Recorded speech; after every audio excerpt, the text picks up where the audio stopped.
وحبيب قلوبنا وشفيع ذنوبنا أبي القاسم محمد وعلى أهل بيته الطيبين الطاهرين المعصومين اللهم صل على محمد وآل محمد.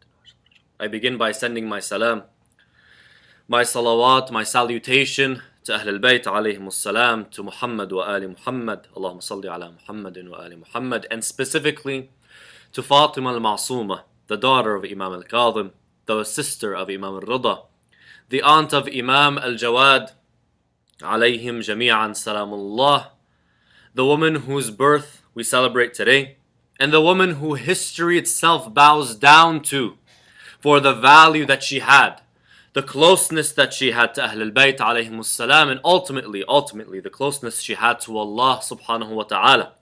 A walking, talking Fatima al-Zahra of her age, a woman that emulated Fatima alayha salamullah in so many different ways.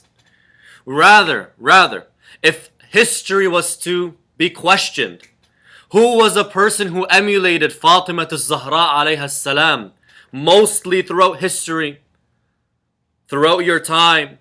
Who can you tell me emulated Fatima? History will come forward and answer and say, it was none other than Fatima al-Masuma alayha salamullah. The question arises, was that value that she was given because of her ties to Ahl al-Bayt alayhim as-salam, was it merely the relationship that she had, the blood relationship that she had with Ahl al-Bayt alayhim as-salam? Absolutely not. Absolutely not. For we believe that blood relationships, my brothers and sisters, are not things that me and you asked for. As in, I am not a Sayyid. I'm not from the direct lineage through my father's side. I'm not from the direct lineage of Ahl al-Bayt alayhim as-salam. I didn't ask for this. I didn't ask to be from one family over another. I didn't ask to be from one place over another. I didn't ask to be even born a Muslim. These are things that Allah subhanahu wa ta'ala ordained and chose for me. Similarly, if you were born at the time of Ahl al-Bayt alayhim as-salam, and you were born to Amir al-Mu'mineen, to Imam al-Kadhim who had many children, to Imam al-Sajjad, to any one of the Imams alayhim as-salam, it's not like you chose that. It's not like you were given that because you said, yes, I wanted that. No, that was more or less given to you without your choice, without even your acceptance. And so we say, my brothers and sisters, Ahl al-Bayt alayhim as-salam, don't give a value or don't value someone just because of the relationship and tie that they had with them in terms of that blood relationship. For we find in history, go back in history, you'll find some of the closest people to Ahl al-Bayt alayhim as-salam betrayed them. First one being Abu Lahab. Second one being the nephew of Imam al-Kadhim alayhi salam himself, which some sources say, he betrayed Imam al-Kadhim alayhi salam and ultimately led Harun al-Rashid to take Imam al-Kadhim from prison to prison. Who betrayed him? His own nephew. Go back in history even more. Go to the son of Nuh, to the wife of Nuh, alayhi salamullah. We're so used to saying alayhi salamullah, so you group everyone in one group. Nabi Nuh alayhi salam, Nabi Lut alayhi salam, his wife, and some of the other family members, the brothers of Yusuf alayhi salamullah. So you find that blood relationship in Islam plays a role, but does not add value or subtract value from an individual. On the other end of the spectrum, there were many people from Bani Umayyah themselves that were good.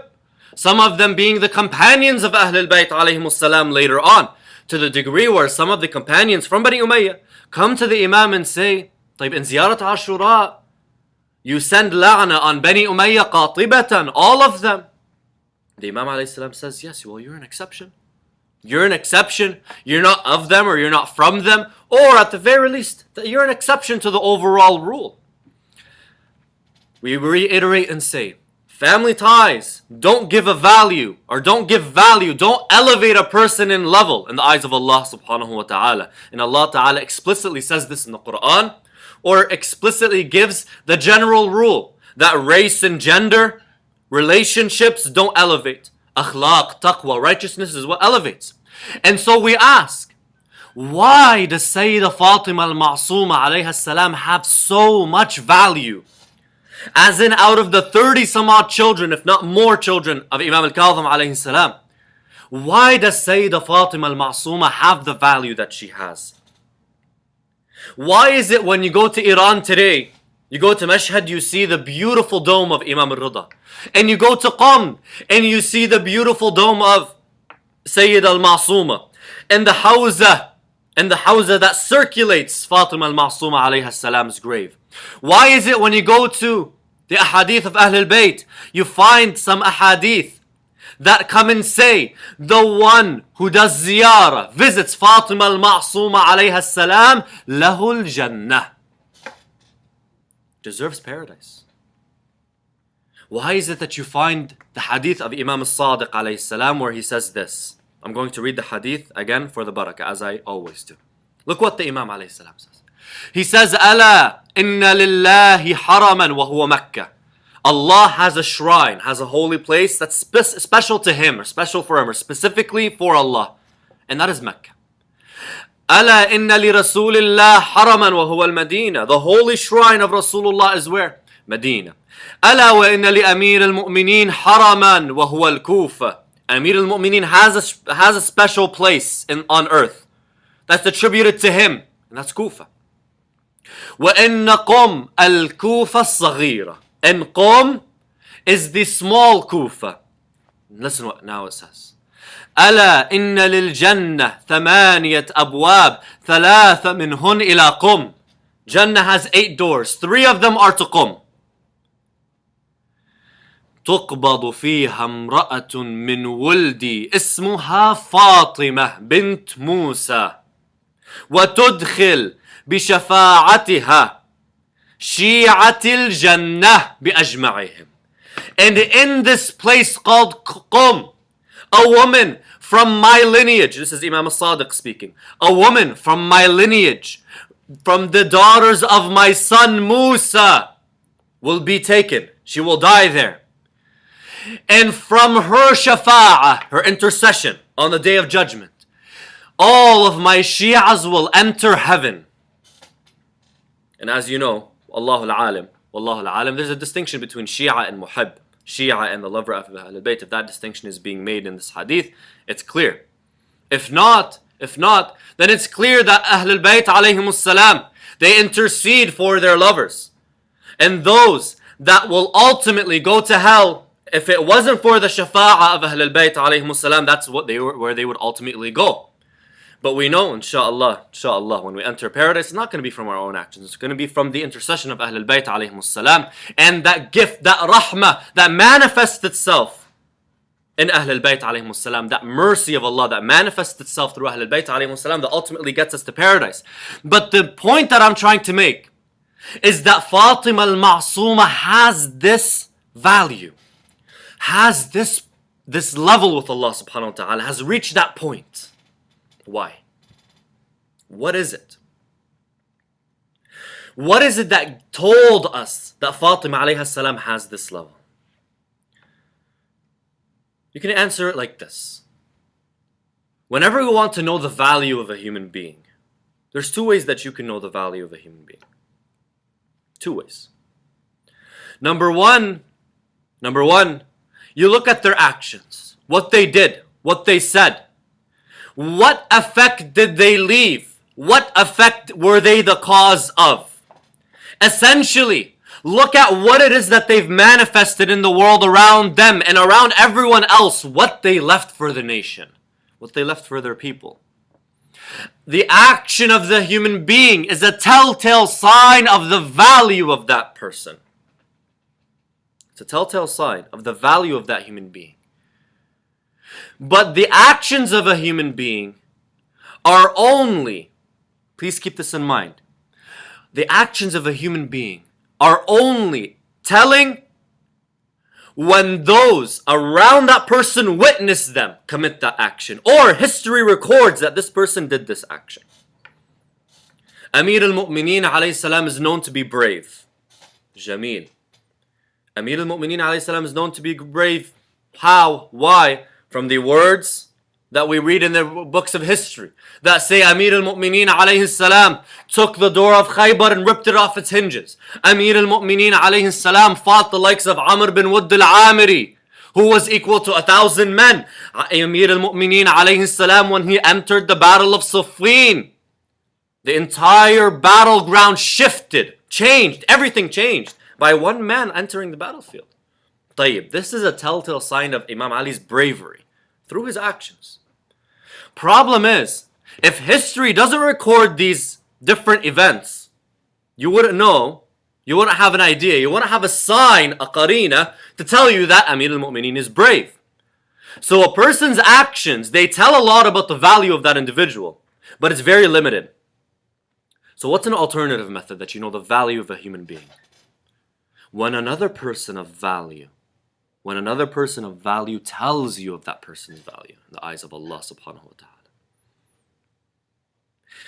When it comes to Sayyida Masuma alayha salam, the first one, her actions, there's not much history about her. As in, Sayyida Fatima al-Masuma, according to some narrations, was a teenager when she passed away. Sayyida Fatima al-Masuma alayha salam, according to some narrations, wasn't even 20 years old. Yes, some narrations say 28 years old, no problem. But she didn't live a long life. I mean, 28 years old, 30 years old. How much history, how much can we know about a person who lived only 30 years? Unless you're behind this person 24/7 recording what they're saying and what they're doing, there's not much that you can more or less put in the books of history and write in the books of history about a person who lived maximum 30 years. Maximum 30 years. And so her actions, my brothers and sisters, there's not much to tell. There's not much for us to sort of derive, because they're not there. They're not recorded in history. Or very little is recorded in history.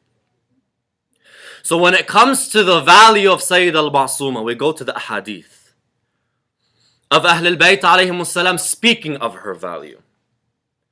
But what we do have of Sayyida Fatima al-Masuma alayha salam's actions and what she did tells us a lot about who she was.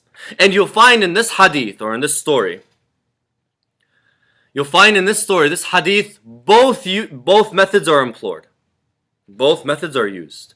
Where Sayyida Fatima alayhi salam shows her value with an action that she does, and then afterwards the Imam alayhi salam tells us of the reality of that individual by his own words.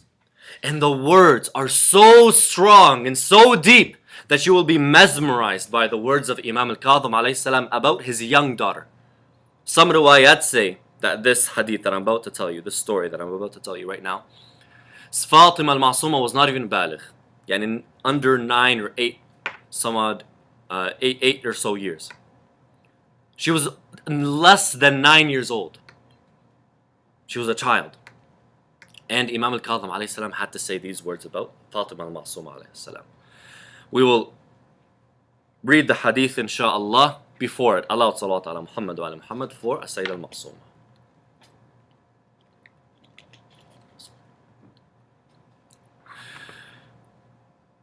The riwayah, my brothers and sisters, is a famous one. In the books, I found it named a hikayah, a story, narrated by Sayyid Ahmad al-Mustanbit. Sayyid Ahmad al-Mustanbit was one of the in-laws of Sayyid al-Khu'i, which was, as you know, one of our greatest scholars. And he narrates this story. What is this story, my brothers and sisters? It's said that Imam al-Kadhim alayhi salam was still living in Medina. He had Imam al-Rida alayhi salam. He had a Sayyida al-Masuma alayhi salamullah and other children as well. Imam al-Kadhim alayhi salam was still, as we said, in Medina, and people would come from outside of Medina to ask Imam al-Kadhim alayhi salam questions. So it's not like what we have here today where you can just go online and find the answer to the question that you have. No, before they would either send letters or they themselves would go to Medina to see the Imam of the time and ask him the questions that they had. Jamil. A group of Shias from outside of Medina come to Medina. They enter Medina. And they go to the house of Imam al-Kadhim alayhi salam. They knock on the door. Who opens the door? Sayyida Fatima alayhi salam. Obviously from behind the door she's speaking to the men. They say, where's Imam al-Kadhim? Imam al-Kadhim alayhi salam was not in Medina. He was outside of Medina. Imam Rida alayhi salam is not in Medina. They say, we have some questions for Imam al-Kadhim. We have them written down. And we want Imam al-Kadhim alayhi salam to answer the questions. Fatima alayhi salam says he's not here. He's outside of Medina. They give the paper to Sayyida Fatima alayhi salam, so that maybe if Imam al-Kadhim returns, he'll have the questions and ultimately answer them. Imam al-Kadhim alayhi salam doesn't return. Imam Rida alayhi salam doesn't come back either. The men come the next day. They want the answers to their questions. They knock the door. Sayyida Fatima alayhi salam opens again. Did Imam al-Kadhim alayhi salam return? No. They were sad because they came all this way. But Sayyida Fatima alayhi salam returns to them the paper that they had the questions on, and the answers were there. She herself answered the questions. Jamil. She answered the questions. When they saw the answers to the questions, they were happy. Although it was not Imam al-Kadhim alayhi salam who answered the questions. Khalas, they were happy. They knew that the person inside that house was taught by al-Kadhim. And just as Yazid ibn Muawiyah says, and subhanallah, when it comes to Fada'il Ahl al-Bayt, we quote the likes of Yazid ibn Muawiyah, where the enemies and the lovers of Ahl al-Bayt both bear witness to their value, and both bear witness to their merit. Just like Yazid ibn Muawiyah said, these are people that were given spoon-fed knowledge at a young age. Zuqqul ilm zaqqa. When Imam al-Sajjad alayhi salam was going to go up on the pulpit and speak against Yazid ibn Muawiyah, deliver a sermon, Yazid said, no, these people from a young age, they're spoon-fed knowledge. He's a young man, yes, but you don't know what he's capable of. So he was wise, but not so wise at the same time. Ultimately, he let Imam al-Sajjad alayhi salam climb the pulpit. So they knew that whatever was coming from this house is the word of Allah. For the wahi, the revelation of Allah subhanahu wa ta'ala was revealed and given to humanity in this house. The house of Ahlul Bayt alayhim salamullah. So the men left. On their way out, who do they meet with? Imam al-Kadhim alayhi salam. Just right then and there, we know the value of Sayyida Fatima al-Masuma alayhi salam and the vast knowledge that she had at such a young age. Jameel, no problem. That is in her actions.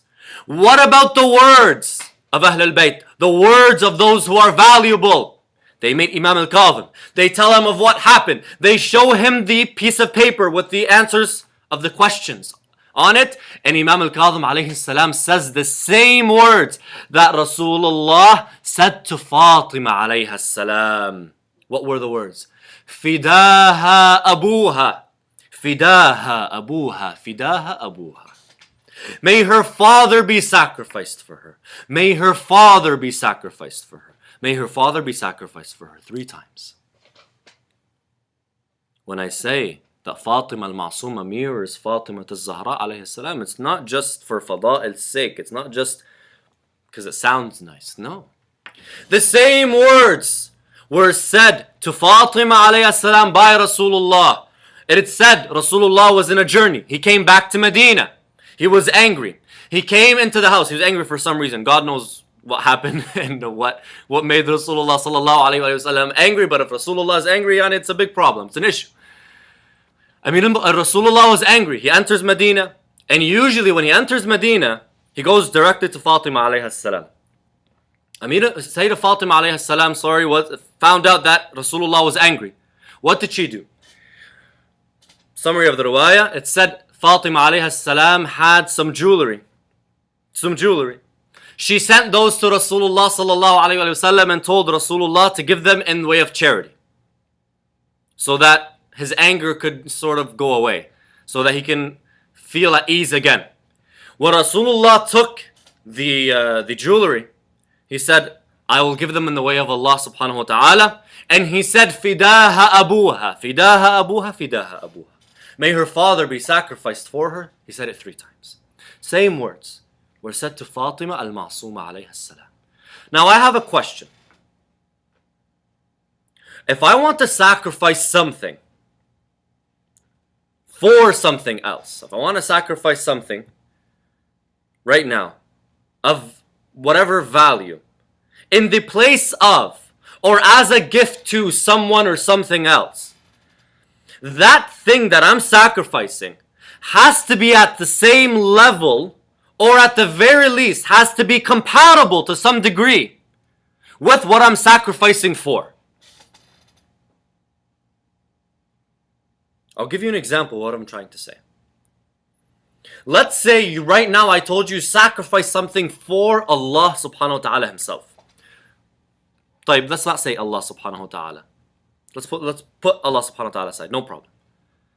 I tell you sacrifice something right now for Imam al-Mahdi, Ajalallah ta'ala farajah al-Sharif. Just so it's something a little bit more tangible. Yeah, Imam al-Mahdi as a human being. A little bit more tangible. Sacrifice something right now of value for Imam al-Mahdi. For Imam Amir al-Mu'mineen alayhi salam. For Rasulullah. What would you sacrifice? What would you give as a sacrifice? If you give me an apple, that's kind of embarrassing. If you give me $100, maybe. Maybe. If you give me a car as a sacrifice, you wanted to give it in the way of charity, mathalan. That makes, not just that makes sense, but somebody would say, yeah, that's more compatible than an apple or a chocolate bar that you're giving in the way of Allah subhanahu wa ta'ala. Why is it that when you gave a chocolate bar or an apple, although you were sincere, you were almost looked down at? Like, why would you give that much only when you have so much more that you can give? Because what you're giving away, what you're ultimately sacrificing, is not compatible with the one you're sacrificing for. And so what is sacrificed has to be compatible with the one you are sacrificing for. Jameel. Imam al-Kadhim alayhi salam is coming forward and saying, I will sacrifice myself for Fatima, this 9-year-old girl, less than 9 years old, some riwayat say. I will sacrifice myself. I'm a compatible sacrifice for the likes of Fatima. Allahu Akbar. What kind of value did she have?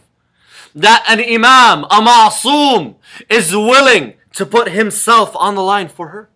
Allahu Akbar. In the words of the Imams, alayhi salam, my brothers and sisters, you know very well, I don't have to tell you. They're not just the words that are said. They have meaning. Every single word that's said has a meaning. And it's not said out of exaggerations. Our Imams don't exaggerate. They have meaning. That's why the riwayat say, my brothers and sisters, the one who visits her will enter paradise. Yes. The one who visits her, it's as if he visited Imam al-Rida alayhi salam. Yes. Yes. That's why the place that Fatima al-Masuma is buried is called the nest of Ali Muhammad. For their love, sallallahu ala Muhammad. It's not an advertisement for Tim Hortons, so don't worry. I need my coffee. That's why Qum is called the nest of Ali Muhammad.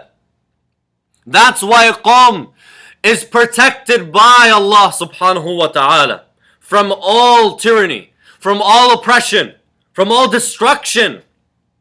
That's why that piece of land has a special place in the eyes of Allah subhanahu wa ta'ala for the one that's buried in it. And the Shi'as, my brothers and sisters, used to know Fatima alayhi salam. The Shi'as used to understand who Fatima alayhi salam was, although she was very young. Although she was known to be very young.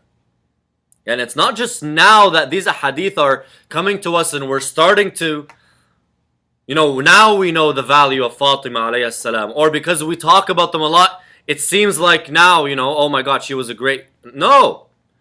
People back then, while Fatima alayhi salam was alive, amongst the 30 children of Imam al-Kadhim, she stood out. She stood out. The riwayah says this. Imam al-Rida alayhi salam was called on by al-Ma'mun to go to Iran, to go to Mashhad, sorry. Sayyida Fatima al-Masuma stayed back in Medina. After some time, she wanted to go and visit her brother.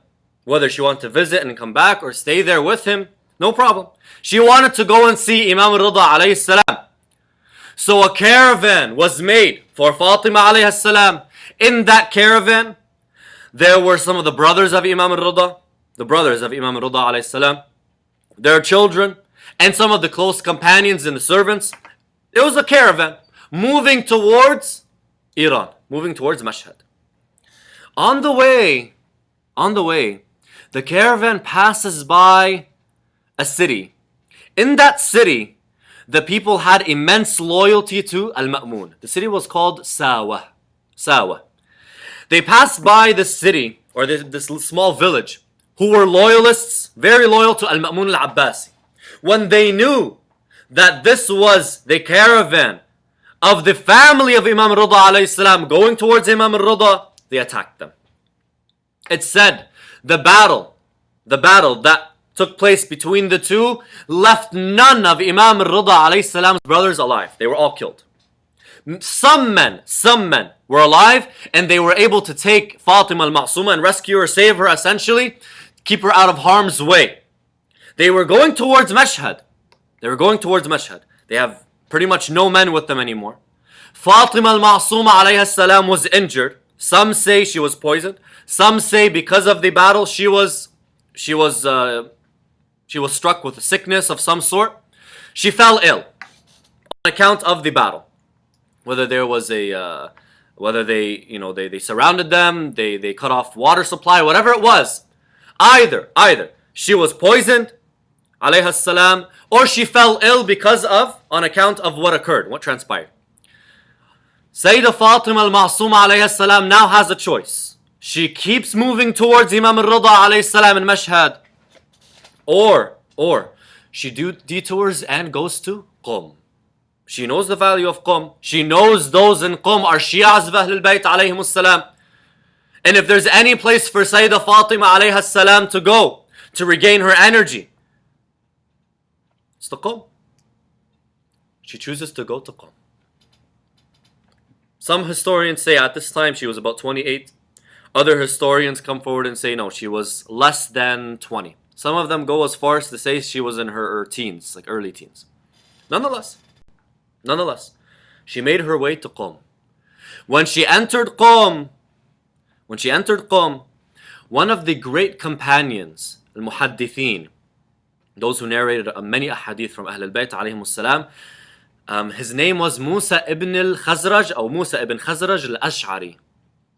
He was living in Qum at the time, and he was more or less the prominent figure in Qum, the prominent Shia figure in Qum, the prominent Shia scholar in Qum.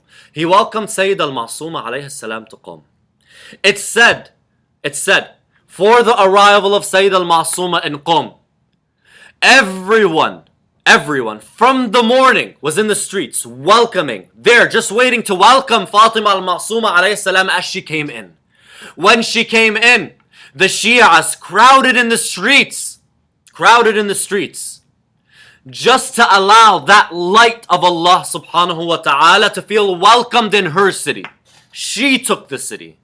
Right when she stepped into Qum was for Fatima al-Masuma alayhi salam. A 13-year-old girl, a 14-year-old girl, an 18-year-old girl, 28-year-old woman. She has an entire city bowing to her. SubhanAllah.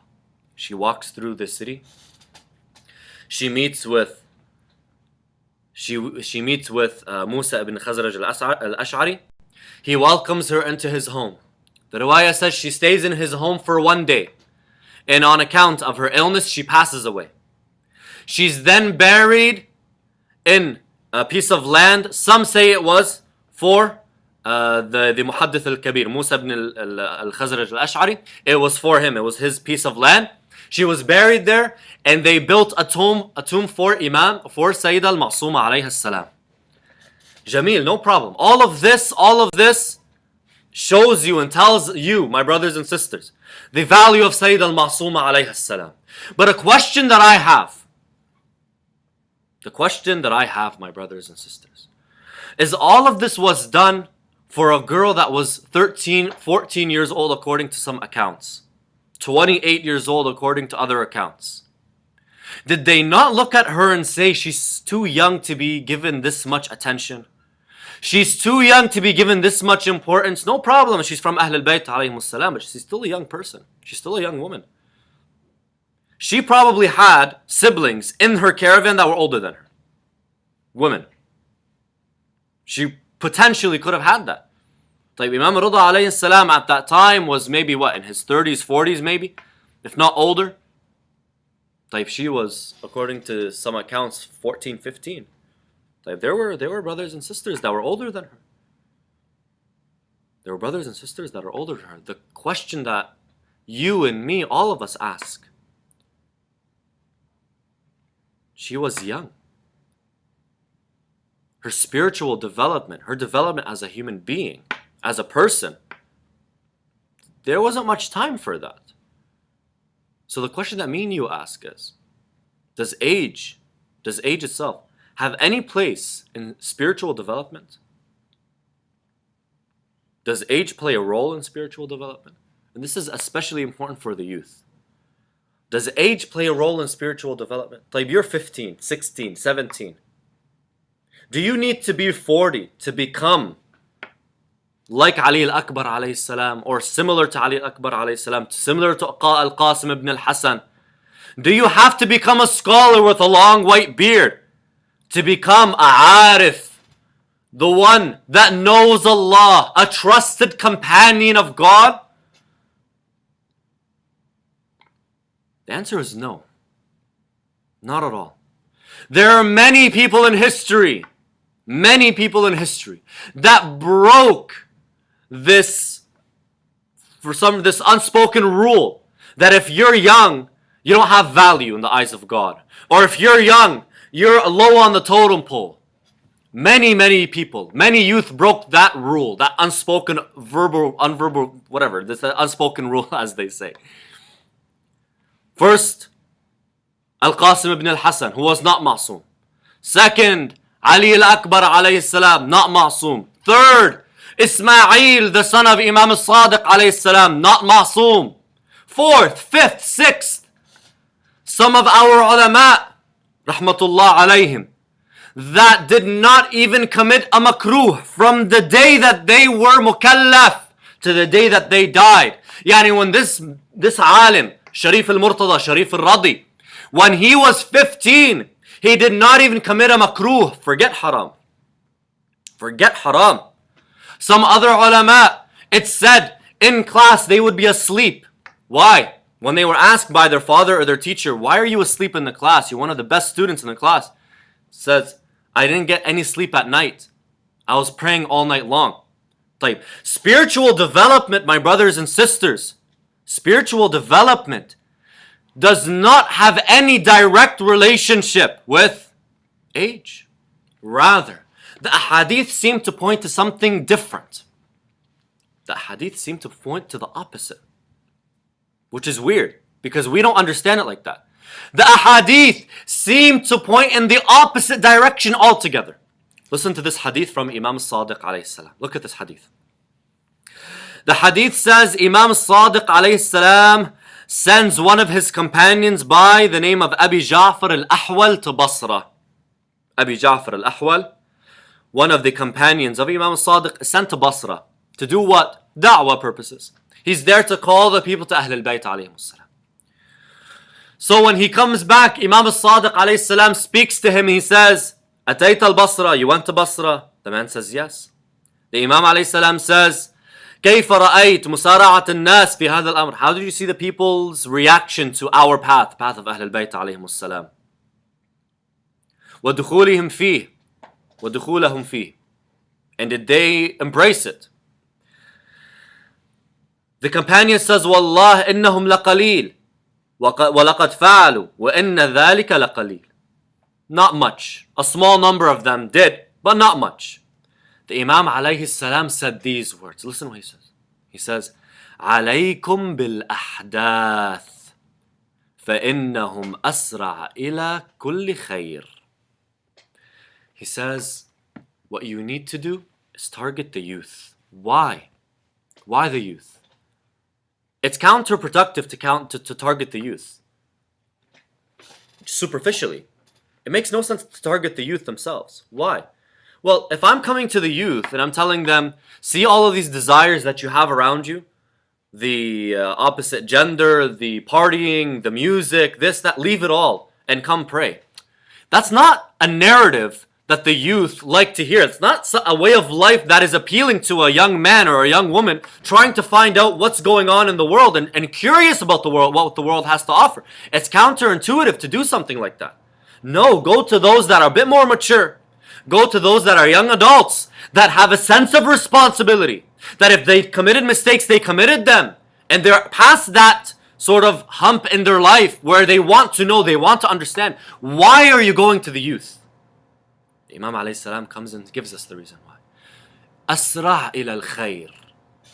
They are faster to accept what is best and what is good. They are faster at accepting al-haq, the truth. Their souls are ready to accept the truth. They haven't engrossed themselves and put their roots in the ground deep enough. In the earth, essentially deep enough. In the dunya, deep enough. Their souls are accepting. They'll accept the truth when it comes to them. In the hadith of Rasulullah, he says, if you learn when you're young, it's like writing on a stone. But if you learn when you're old, it's like writing on water. Man shabba ala shay, shaba alayh. The one who grows with something will grow old with that something. And that's why you find some of the most important people in history or in the future are going to be young men or young women. What if I told you one of the main reasons, the biggest reasons, the biggest events that prompt Sahib al-Asri wa Zaman alayhi salam to come back is the action of a youth. A stand. The stand of a youth, a young man by the name of Muhammad ibn al-Hasan. An-Nafs al-Zakiyya. The pure soul. Who's a-Nafs al-Zakiyya? An-Nafs al-Zakiyya is a young man, ghulam, a young man from the companions of Sahib al-Asri wa Zaman. Sahib al-Zaman will send him to Mecca. This young man will stand between al-Rukn and al-Maqam, will call for the path of Ahl al-Bayt alayhim salamullah. And on account of that, he will be taken and slaughtered on the plains, in the ground, or on the ground near Kaaba. Rather, بين الركن والمقام, between Kaaba itself and the maqam of Nabi Ibrahim, which spans what, 20 feet? Right beside the Kaaba. Maybe 30, 40 feet, I haven't been. You will be slaughtered right under the Kaaba. A youth. It's said, when that happens, expect the return. Not when millions of people are being killed. When that young man is killed. That symbolizes something.